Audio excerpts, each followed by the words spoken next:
Hello, everybody, and welcome back to the Orton Gillingham podcast. We're down one person today. Katie is not going to be with us today because she is sick with the flu, unfortunately. So we miss Katie. But we are here to talk about something kind of exciting, and that is to introduce kind of a new sort of series that we're going to be starting and launching called What's Your Superpower?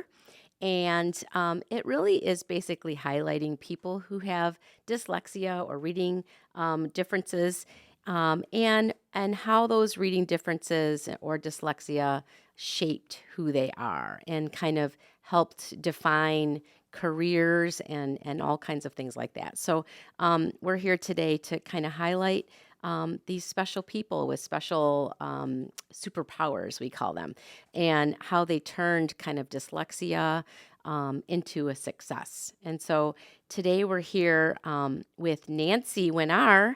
And Nancy is the director of publications at Brainspring. And I have had the pleasure to work with Nancy before. And so I've known Nancy for a long time, and she's very cool. And she is going to talk to us today about her experience and how that experience kind of shaped who she is today. So welcome, Nancy. Thank you. Hi. Hi. So I have a little intro that I'd like to read, and this kind of tells the story of kind of where you came from and where what you the kinds of things that you have done in the past and kind of where you are today. And so I'm just going to read this, and we're going to talk about some specifics after. So Nancy was born in Grand Rapids, Michigan, but primarily grew up in the northwest suburbs of Chicago in the 60s and 70s. Her mother, Lois, was a homemaker and administrative assistant. Her father, Richard, was well known among his peer geologists. She has two older sisters she credits with helping her find confidence and encouraging her to pursue higher education after high school.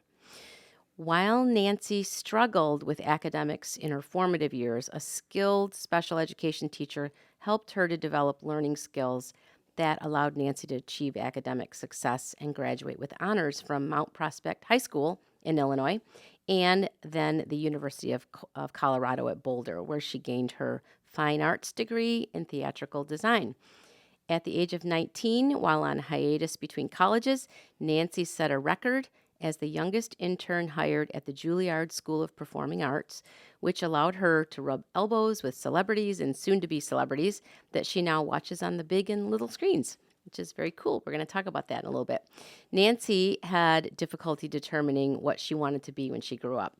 As a result, she has been a dog groomer, an assembly line worker, video specialist, theatrical makeup artist, shop manager, janitor, medical sales representative, costume designer, bridal consultant, wig technician, project manager, product line trainer, runway show assistant, let me take a breath, celebrity dresser, massage therapist, and more. After lots of travel, trial, and error, Nancy eventually settled in Michigan and into graphic design, desktop publishing, and artistic direction and product development. And that's what she does for us here at Brainspring. Now, when listing things that fulfill her life today, she lists raising and spending time with her adult daughters, Evelyn and Sarah, as number one. Following that is supporting her friends and family and working in a field that promotes learning. In Nancy's words, it is one of my greatest joys to be told by a teacher something I created helped them to teach a child. Who wouldn't love that? Nancy, Yes. you're amazing. Thank you. So, Nancy, Yes. what's your superpower, man? What I is just my listed it. Yeah, I know. Well, you said it all. I don't think there's anything left In for your me. own No. words. Well, okay. That I didn't expect that question. Okay, so I guess in my surprise own you. words, yeah, you did. In my own words, I guess one of the things that I've gradually learned over time is that I can learn to do what I don't know how to do. I think early on I got shuffled around a lot in school because they didn't really have, they couldn't figure out where to put me. And as a result, I ended up getting kind of stuck on my own a lot. And as a result of that, I believe that I made decisions that I was going to learn how to do something if nobody was going to show me. And most of the time that was successful. At an early age, I grew up watching a lot of late night television and, I'm trying to remember the name of the late time horror Oh, yeah, yeah, yeah. movies and things like that. And I remember watching Planet of the Apes, and I was fascinated with the amazing makeup that they did for that movie, those movies. Rick Smith, I believe is his name, was the makeup artist. And I was like, that is what I'm going to do when I grow up. Wow. And I did eventually get my way to that, but that ended out opening doors for me in other avenues as well. So I guess even though I didn't always trust it, I still forged ahead to try things that I hadn't done So before. you're very adaptive. Adaptive. Yes. That was a lot faster to say. No, but that is amazing to be able to see something and then figure out another way to achieve it, or an alternate way to achieve it, which is super cool. So let's think about back when you were in school. And do you recall the first time you realized that you had a hard time reading? Like how old you were, or what was that? Sure. What grade you were in, and what did you say to yourself? Right. Well, when I was in first grade, my dad was a geologist, and as a result, sometimes work took him to different cities. And as a result of that, I started first grade in Columbus, Ohio, or in Cincinnati, Ohio. During that year, we moved to Columbus, Ohio. Then we moved to Arlington Heights, Illinois, Wow. all during that same learning year. And as you can imagine, a lot of reading is taught in that time yes. period. So it made it was clear by the end of that, I'd say at least by the beginning of the next year, that I didn't quite meet the reading skill levels that were needed for second grade. And I distinctly remember taking a spelling test, and I remember the teacher's name. She was very nice, Mrs. Walsh. I took, she motioned me up to her desk, and she showed me my spelling test, and I had written then a lowercase f backwards. Okay. And so she said, she's like, see how that is? And then she pointed to the strips up above the chalkboard, and she's like, that's how that should go. And I'm like, okay. So then she erased it, and she's like, take it back to your desk and write it the right way. So that did not work. Let me just say, I went back to my desk and I tried to write it the other way. I looked at the line, the alphabet chart, and I looked at my paper, and I couldn't do it. I couldn't do it. Wow. Took it back to her, and she's like, no, that's still wrong. And I'm like, Aw. so for me, that was. How did you feel? How did that make you feel? I felt. I was angry. Uh-huh. I was angry because I was like, if I had had a little more help, that maybe I could have gotten it, and I felt like I couldn't translate from that distance. Like that it didn't compute to me. Right. So did you tell your parents that happened? Did you ever tell your parents you were having trouble reading, or did they identify that themselves? I think that the teachers communicated it with my parents. Okay. And over the next probably 2 years. Okay. All right. So, and I started going into some special ed classes through school. Not even special ed class. I mean, they put me in the learning center and during reading time, and I was given these independent study things where, like, one was where it was supposed to help me read chunks of words, and it was like a slide projector thing. And I self-paced, and I could adjust the speed, and I couldn't do it. No. And I did it, but I couldn't do it. Like I pretended. Yes. Yeah, I because that's faked not my way. really addressing the issue there at all, is it? So, no. And then they had other self-paced activities they tried to give me, and it was all self-paced. Yeah. None of it was with assistance. Right. So, yeah, I never quite got it. So in your introduction, you talked about a special education teacher that helped you and gave you some skills. What kind of skills did that person give you? Do you recall? Yeah, so her name was Judy. I don't remember her last name. I think I was in 6th grade when I started going to see her. It wasn't until then. And she taught me the vowels, Iggy, Igloo, Oh, okay. something, definitely Ed the elephant, and Uh-huh. all the Orton Gillingham Yeah. stuff. So, um, so and she me do tactical things where she had fuzzy Okay. letters and she had letters that were cut out of sandpaper, All and there was right. a lot of that kind of um, methodology. I just remember sitting on the floor at her coffee table in her home. Mm. My mom would drive me 40 minutes to get me to the Wow. 1 hour Yeah. of tutoring, um, and I don't remember a lot of beyond that, but I do remember that at that point in time, I started being able to read more easily. Okay. So that was the beginning of it. That's pretty cool. Isn't that interesting that now you're working directly in that same exact field? Well, I and it mean, took me a that's little awesome. while to realize I'm like, oh my gosh, this is the stuff that taught me. Yeah, And so, yeah, it I was love kind of that. interesting.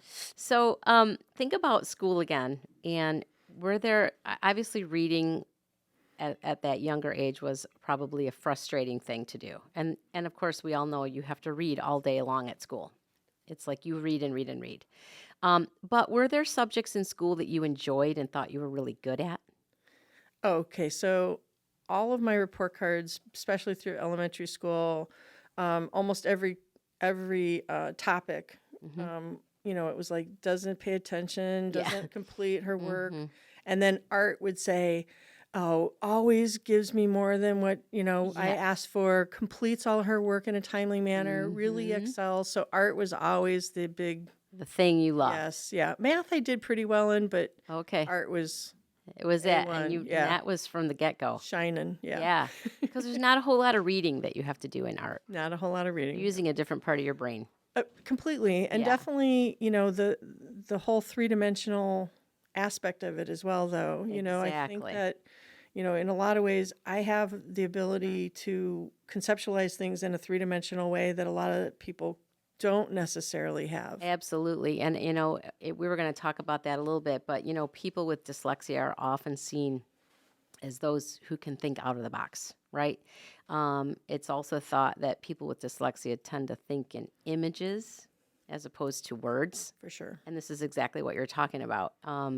So this is something that was very natural for you. You saw things in a completely different way, and Yes. that's why art made sense to you. It I mean, does, yeah. And that's the awesome. thing too that's interesting is like it's hard as a kid to, you don't know that you're thinking differently than other people. So Yeah, it's confusing when you try to explain it to people, even as an adult, yeah, and they don't. yeah, It doesn't always register. And so yeah. sometimes it sounds like ideas are not good ideas because they can't register the idea. Mm-hmm. And that's always kind of an interesting obstacle Mm-hmm. to deal with. I mean, when you think about that out of the box thinking or different way of conceptualizing, problems or the world, how would you characterize your problem solving technique? How do you Mm. problem solve? Do you I because mean, you are an out of the box thinker.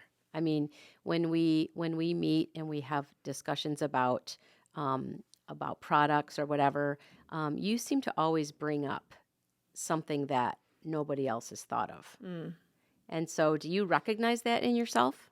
Sure. I think I'm a big picture I go, I definitely am very detail oriented, but I also am a big picture down and Mm-hmm. I go both, Mm-hmm. Mm-hmm. Mm-hmm. I do both. Yeah. So, and I think it's important. And I think I learned a lot of that in my art courses, was to step Mm-hmm. away, to give myself some distance to see it from a new perspective. Mm-hmm. So I can bring that to lots of things, Right. not just, three-dimensional things, but I can bring that to the workbooks that we work Yes. on or the tools that are being used in the classroom, like when it came to helping with the strategy cards Mm-hmm. or even looking at posters, like how are posters going to be helpful in the Mm-hmm. classroom and things like Mm-hmm. that for sure. Yeah. Yeah. I should mention here that if you're familiar with our materials, everything you see, Nancy's created. I mean, she's created our curriculum guides, our course manuals, our posters, our strategy card. Everything that you see pretty much has gone through Nancy. So, so if you're hearing her voice and you're picturing the Brainspring materials. That's Nancy. She did it. So and it's come a long, long, long, long way. I mean, it's beautiful stuff. I love hearing that. I know you do, and I tell you all the time because we do appreciate it. Don't stop. I will. Okay, Nancy, tell me about your family. So, did they identify your creative skills when you were young? No. No. Okay, interesting. No, I think that, how some families tend to be a little bit on the dysfunctional side. So Yeah. my dad worked a lot and my mom was preoccupied. And I'm the youngest of three. So my sister, Gail, middle child, she was very busy all the time. My sister, Sue, is 8 years older than me. So I was 10 when she moved away. Right. So we didn't always have, I was very close to Gail, but for sure, Sue definitely did have influences on my life as well. And I mean, my dad and my mom as well also. Don't get me wrong. I definitely think, that a lot of the time my parents didn't really know quite how to approach my difference, And I also, as an adult, have looked at things like ADHD, and maybe I have a little bit of that as well. And so I can see I have a daughter who has ADHD, and I look at that and I see it's hard. It's something different to work with. I mean, you definitely have to you have to look at how to problem solve it, and sometimes it's not your problem to solve, and that's also another thing that's kind of hard to deal with sometimes. Right. So your sisters didn't have any kinds of reading difficulties or So my sister Sue, who's the oldest, as far as I know, she had no reading, but she does have ADHD. And Gail never. Gail was a bookworm. And actually, Gail would read to me a lot. And then and my dad would read to me a lot. Okay. When he was home. And as I got older, Gail and I would read together. And I will say, reading aloud, no question, helped me tenfold when it came to increasing my reading accuracy and my speed, for sure. And we actually went on camping trips together when we were both old enough. She would come home from college and we would go on camping trips and we would take these books about true crimes and all sorts of things like that. And we would sit, in the woods or, on the shoreline and in the sun and, on a blanket and read together. And even when we were driving, like we went from Illinois up to Wisconsin and did that. And it's a fond memory for me, but it also built my confidence immensely. That's so cool that you had that experience with your sister. So true. So kind of switching gears, we've been talking about you as a young person and how your dyslexia kind of shaped kind of who you are. But tell us now about your path and your days at Juilliard. That is quite impressive, Nancy, because not everybody gets to go to Juilliard. Right. That's very, very impressive. So how did you get there and what did you do there? Okay, well, I do want to qualify. I did not want to go to college when I got out of high school. I swore I would not go to college. I was adamant that I wasn't going to college. All right. And I did a couple of odd jobs after high school. And my sister Sue came home for a short time from California, and she had gone to college in Chico, in California, and. She's like, "Are you happy working on the assembly line and nannying and stuff like that?" And I'm like, "I don't know, Yeah. And she's like, "You should go to college." And I'm like, "I don't have the skill level. I don't think I can write well enough to do that." Right. And she's like, "Psh, it doesn't matter, And I said, "Well, I did terrible on my ACTs. I never took SATs." She's like, "Nancy, let's just apply. What's the worst that can happen is say no?" Right. So she took me to the library back when you had to go to the library to do it. She took me to the library and she took down a couple of books, and she and I went through them and we applied to a couple of universities, and I got in at actually the two universities I applied to, and I ended up going to Illinois State University for a year.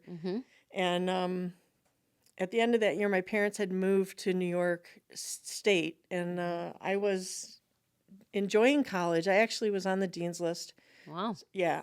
That's And I should say that first year of college, one of the things I tested to before I could get in. You know, I had to do like these Yeah. preliminary tests to Right. see where, and I had to go into English 99. Oh. And yeah, and it was a writing class, and I was like, oh my God, you Like know, the pre. it was a pre, Yeah. yeah, and I was. I had to do that in math. Did you? Yeah, Okay, I was so terrible in I math. was embarrassed, you Yeah. know, Yeah. and I thought that's, you know, but George Bodmer was my professor. I can't believe I remember his name, but I actually wrote to him years later.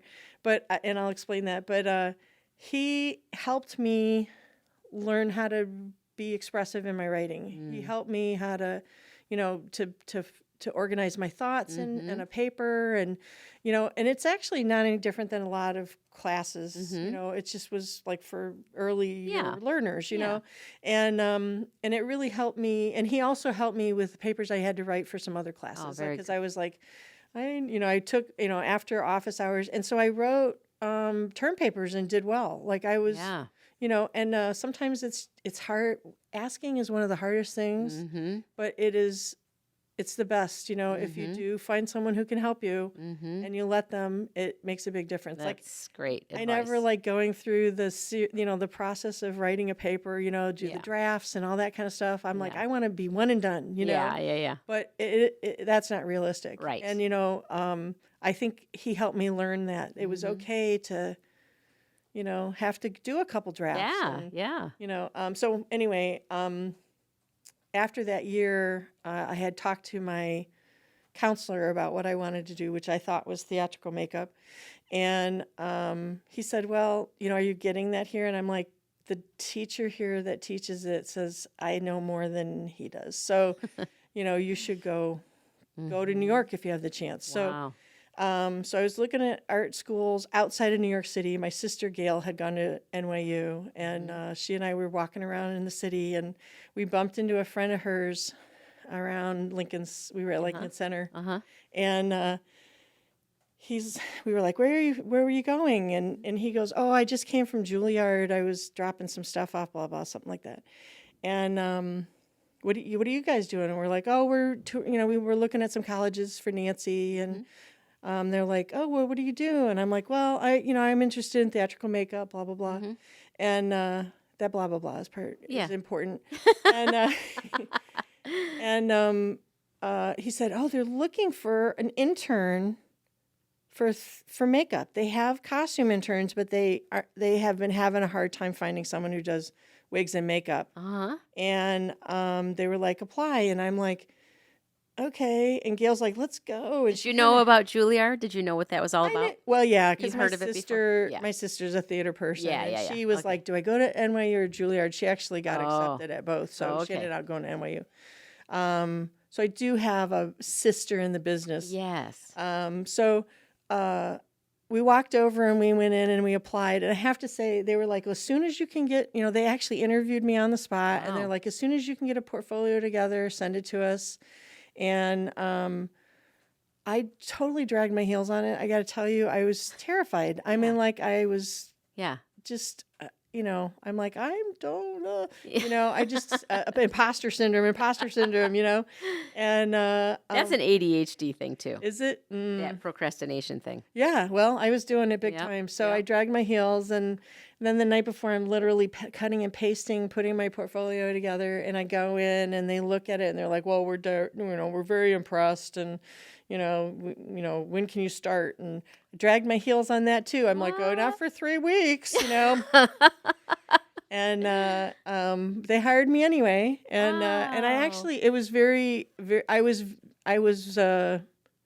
I got good responses. They liked what I Yes. did. I learned about wigs and makeup, and then because I wasn't always doing wigs and makeup, I started learning about costumes and costuming, because the wigs and makeup is sort of a branch of Right. costuming, and it was right in the costume shop. Our shop was like connected to it. Okay. So, so I would get to watch people, do all these things. And one of the things I did to make myself useful is because I'm mechanically minded. Yes. I made myself, I can't think of the word, like where you, I can't think of the word.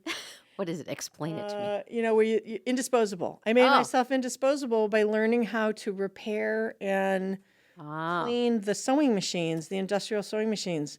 So whenever there was a problem with the See? sergers or the leather sewing machine or the industrial sewing machines, I would fix them. Mm-hmm. And I mean, like even people who'd been in the shop for years, they were like, "I don't know how you, and I'm like, oh, it's just this and Because that. you're and you out tweak of the that." box thinker. Yeah, and I also read directions, so Yes, yeah. You're very good at that. so yeah, so that Cool. so that got me into costuming as well. So that's kind of how that rounded out eventually. Right, right. Was that the long answer? No, it was a great answer. And so, so you met some celebrities there, or worked with some celebrities, according to your intro. Who were some of those people? So when I was there, Kelly McGillis was there, Hmm. and she was a fourth-year student. Ving Rhames was also Okay. a fourth-year student at the time. Wow. And you know what? I made a list because I can't remember anything anymore. But and I have it on my phone, which I turned off. Didn't you meet Val Kilmer? I did work with Val Kilmer later. Uh-huh. That came later. But I mean, okay, so just a list of celebrities. Mike Cutlitz, who was in Walking Dead. Okay. Jim Peary, who's appeared in several television drama Okay. series. I got to go on the set of Law and Order back when Jerry Oh. Orbach was on. That Oh, was very cool. That is cool. Tina Louise. Yeah. There's an actress, Connie. I can't remember her last name. That was in Orange is the New Black. Oh, and wow. actually, I went to high school with Henny Russell, who was also in Orange is the New Oh, Black. that's cool. Um, That's really cool. trying to think. Oh, Kevin Kline, I briefly met All when right. he came and did a talk at the school. I mean, just to be surrounded by even the professors at that school and the students at the school. For sure. I mean, what a cool Yeah. experience. Yeah, when I was at Juilliard, Tony Peck was there, so I got to see the Okay. back of Gregory Peck's head. Wow, that's so cool. which to me was a big deal because I was definitely an old movie fan, and so to see. Yeah, Gregory to get Peck to is work my absolute number one. Okay, well, I love him. so his son looked very much like him. when Oh, he I was would have young, I would have fallen in love with and him. he was a very nice guy. Yeah, he was a really nice Yes, person. So all the people were very cool. That's really cool. So yeah, I mean those are some of the actors. And then you had some of your designs in Rolling Stone, a Rolling Stone magazine. Do you So- tell about Yeah, that? so I did a equity show off Broadway equity production of Midsummer Night's Dream, and after I left New York, apparently the fairies were they requested that the fairies in their fairy costumes do a shoot with Bjork, Uh-huh. and it was an advertisement that Okay. was in the Janet Jackson 93. Okay. 93. Yeah, 93 All Rolling right. Stone magazine. So it was like inside front cover. So that was kind of cool. Yeah, we'll have to go No see if we line can find credit on that. the photo, but it did get my costumes in That's Rolling Stone magazine. So that was Very cool. I hope you have a copy of that somewhere. I do. Unfortunately, I wasn't able to find it. Well, in order at to- least it's somewhere. it is. It's somewhere Yes. safe, I hope. That's very cool. That's very exciting. How fun. Thank you. And Nancy brought in some of her drawings and sketches of costumes that we're going to post in our show notes. So if you want to see how talented Nancy is, aside from her book production, this is a different kind of art. And So I beautiful did- stuff. I sent some other photos to Morgan. Morgan Mhm. also Cool. of just some of the product development I did. All when right. I worked with the company prior to this. All right, perfect, So- excellent. You've kind of sort of answered this along the way, but how did dyslexia shape your career path and how you live your life today? I mean, you've kind of been talking about that all along, but can you put that into one sentence about how that actually happened, how it shaped you? I mean, you've been saying it all along, but Right. Well, I don't put anything into one sentence, but I'll I do my know. best. okay, 3 sentences. No, I guess I would say that by all means, it taught me to stand up for myself. Mm-hmm. It taught me to find ways, better, new ways to communicate Mm-hmm. so that other people can understand the things that I'm seeing in my head Mm-hmm. and the ideas that I have around things. Um, and it's given me opportunities. Well, I mean, honestly, diversity or adversity, I'm sorry. Mm-hmm. Um, I guess what I want to say is that, as much as I think I'd like to say that I avoid conflict, Mm-hmm.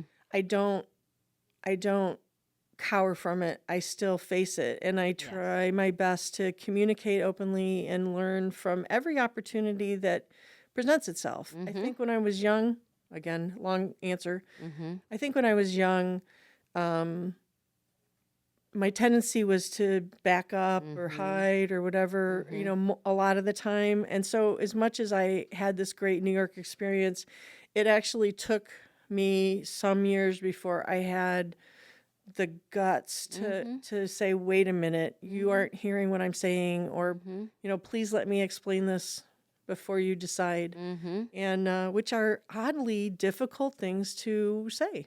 Yes, and just maturity helps with that too. For sure. Um, advocating for yourself, and I can say that having been in meetings with you, you absolutely get your point across. You do in a really good way. Okay. Yes, yeah. I think it's great. Sometimes I'm a little scared of you. I have No, to. I have to you say, know, you're a little bit scary sometimes. I But know. I'm not really scared of you anymore. No. But I used to be. I have been told that I can be intimidating. Yes. When I first met you, I was very scared of you. Until one day we were talking. Remember, we used to sit right next to each other, and I was kind of like, Nancy's kind of scary, but in my head I would say that. But one day you were like, so when's your birthday? And I told you my birthday and what year I was born, and we were born in the same year, 1 month apart. Yep. And you said, high-fived me and said something, and I don't even remember what it was, but it was like, oh, she's nice. And ever since then, I knew you were nice. You're not scary. Thank you. Yes. Thank you. I'm glad. I don't think I am, but it's okay. I It's mean, maybe that's been a part of my superpower. That I don't. Well, It protected me, I think. I think that's valid. Absolutely. Um, do you think that dyslexia ever held you back from anything Hmm. in what you wanted to pursue? I think that there were opportunities that were open to me in New York that out of both naivete Mm-hmm. and fear that I didn't move forward on that I could have, Mm-hmm. I think that, I had an opportunity to go back to school and study to get a master's degree because honestly, to be a costume designer, it's kind of hard to do without a master's degree. Mm-hmm. And I chose not to do that. Mm-hmm. And uh, there were other reasons. So I think I could put the blame on dyslexia, but do Mm-hmm. I? I don't think Mm-hmm. so. Well, good. I don't think so. Well, that's good. That's good. Do you recall ever having worked at a job where dyslexia got in the way or people were not patient with you because of it? Oh, for sure. Mm-hmm. Yes, I think definitely. I think as much as sometimes I can see things in ways and I don't necessarily always or haven't always had the words to explain what I'm seeing, Mm-hmm. I think as a result, those I think fantastic ideas didn't come to fruition because other people couldn't see the potential in them. Interesting. And now I'm in a position that I love, and I'm encouraged to explore those ideas more and more as, honestly, as I settle into my position and as people see more and more that, there's a reason to be confident in those Yes. ideas. Awesome. Um, so how did you fall on or decide on graphic design? How did you get away from the costume Right. theatrical thing and move into graphic design? So I think fall is a good description. Mm-hmm. I think that a lot of the different things I've done, I've stumbled into. I have a lot of interests. Computers have always been pretty fascinating to me. I did a little bit of, at one point, I went to junior college a semester because I don't remember, just so I was going to school. Mm-hmm. And I took a computer programming class, and this is back when BASIC was like the language you did, and Yeah.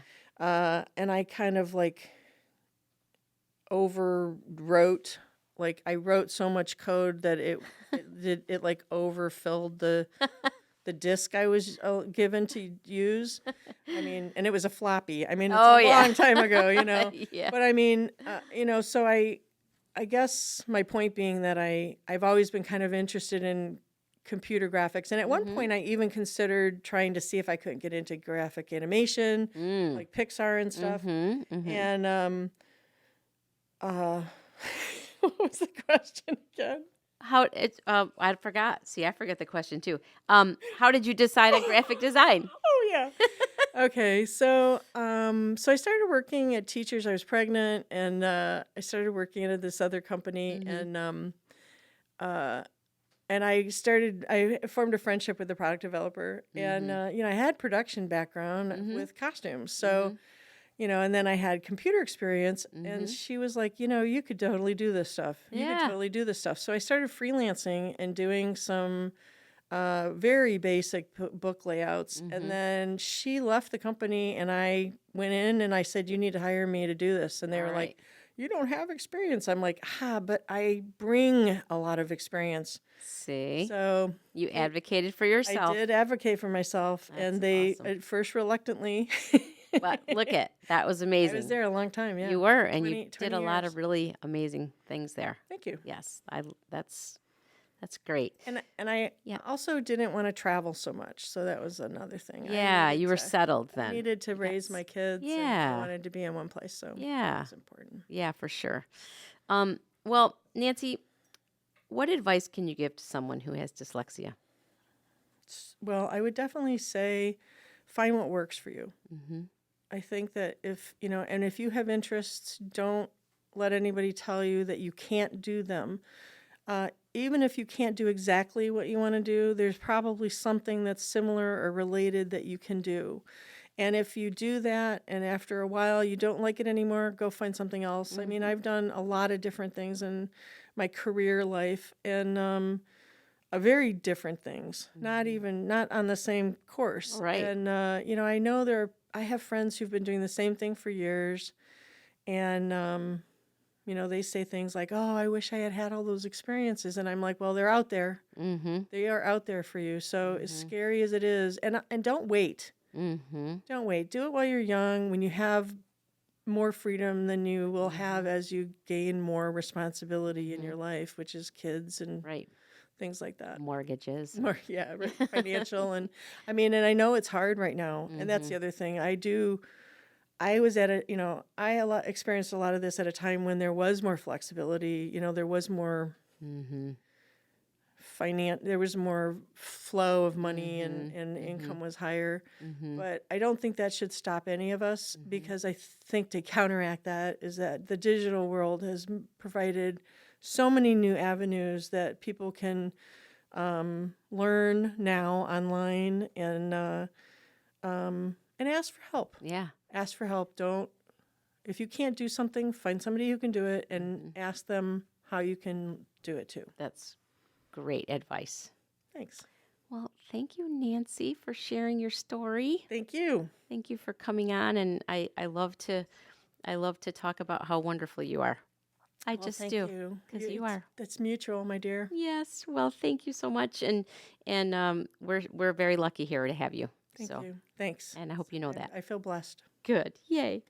Well, everybody, thank you for joining us on our podcast today. And just remember that you can contact us via podcast voicemail.